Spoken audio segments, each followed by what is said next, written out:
some of the most important moments of your life may not have been missed because you looked away. They may have been missed because you believed. You were paying attention. A child stands beside you. They are holding a drawing. Look. You turn your head. You see the paper. A house. A tree. A small figure beneath a yellow sun. That's beautiful, you say. The child remains there, still holding the drawing, because you looked, but perhaps you did not see. Your phone is still in your hand. Part of the mind is reading the last message. Another part is preparing what to do next. And somewhere between them, the child is waiting. What does it mean to pay attention? We often think attention is something we give, like time or money. I will give you my attention. But what are we giving? A few seconds? A glance? A mind divided between what is here and what comes next? The child points to the small figure. That's you. You look again, but thought is already moving. Why did they draw me so far away? Why is the house so large? Why am I standing alone? In a moment, the drawing becomes a question about you. The child is still speaking, but attention has moved from what they are showing to what it means for the person watching. Is that attention? Or is thought using the moment to continue its own story? We often confuse attention with concentration. Concentration says, focus here, do not look there. Remove the distraction. It creates a narrow space, then guards its boundaries. A sound appears. Concentration rejects it. A thought appears. Concentration pushes it away. The mind wanders. Then another voice says, pay attention. But who is giving the order? And what is being excluded? Concentration may be necessary to read a number, to repair a machine, to complete a difficult task. It has a direction, a goal, a result. But attention may be something entirely different. Attention does not say, this matters, and that does not. It does not choose the child's voice and resist the vibration of the phone. It notices both, the voice, the screen, the movement of your hand, the impulse to look away, the thought saying, I will listen in a moment. Nothing is excluded, nothing is followed. The whole movement is seen. Perhaps attention begins when choice ends. Do not accept that. Look, the moment the mind chooses, it has already decided what is important. It listens to praise and barely hears criticism. It sees what confirms what it already believes. It notices the person who ignored it and forgets the 10 people who did not. Choice may feel like attention, but choice is often memory, deciding what it wants to see. The past says, this is dangerous, this is familiar, this is useful, this person matters. This feeling must disappear, and attention becomes selective. Not because life is divided, but because the mind is geeky. Now, another moment. You are walking home. The day is almost over. For several minutes, you have been thinking about tomorrow. Conversation, a decision, something unfinished. You pass the same street. You have passed many times. Then, for no clear reason, thought stops. Not through effort, not because you commanded it. It simply stops.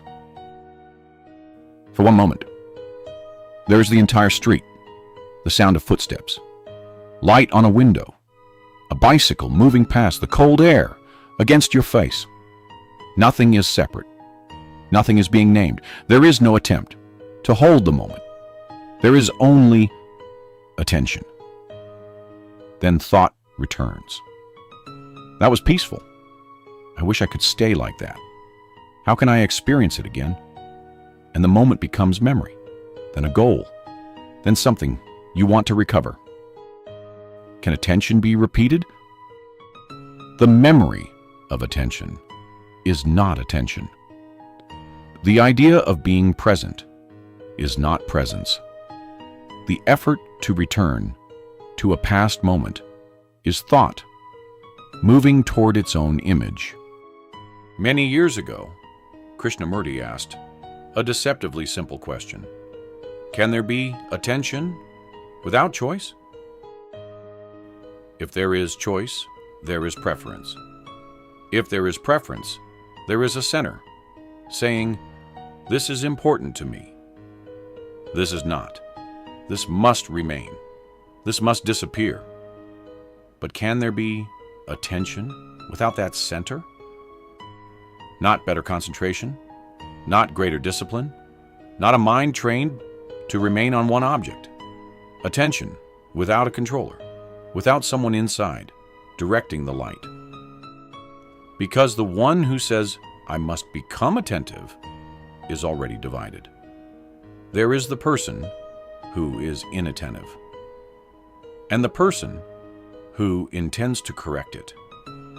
One part of the mind is training another.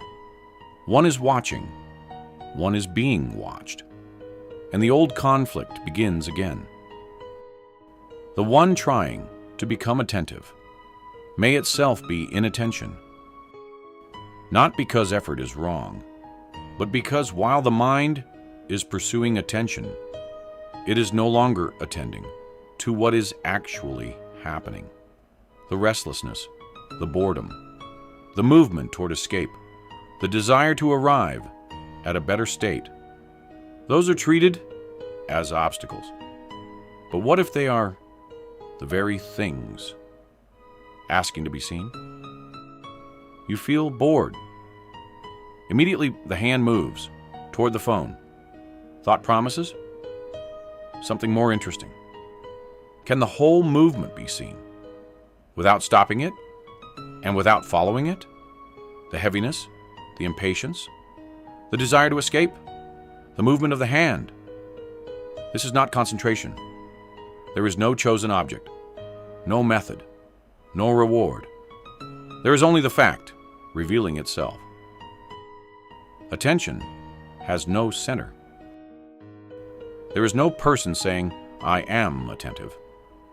Because the moment that sentence appears, thought has stepped outside the moment and begun to measure it.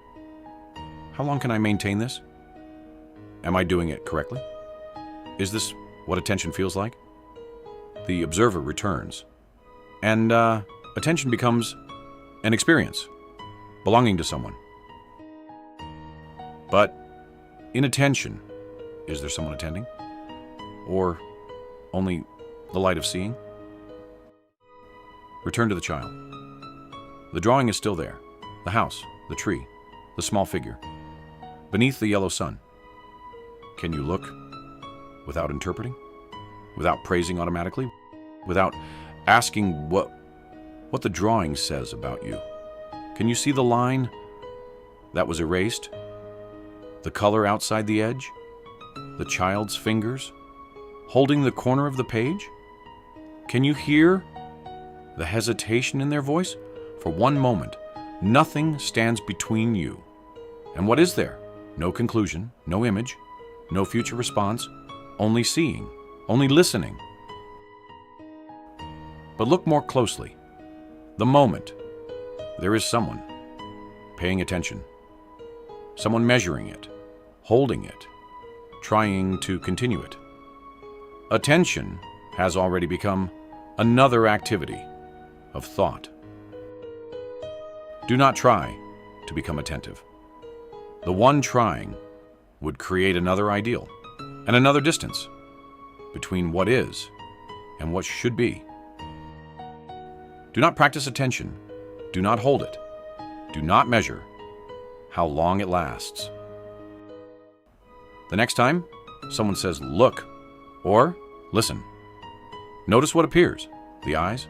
The memory? The answer? The desire to escape? The one saying, I am paying attention? Change nothing. Choose nothing. Simply see. Is there attention? Or is thought watching itself and calling that attention? Stay with that.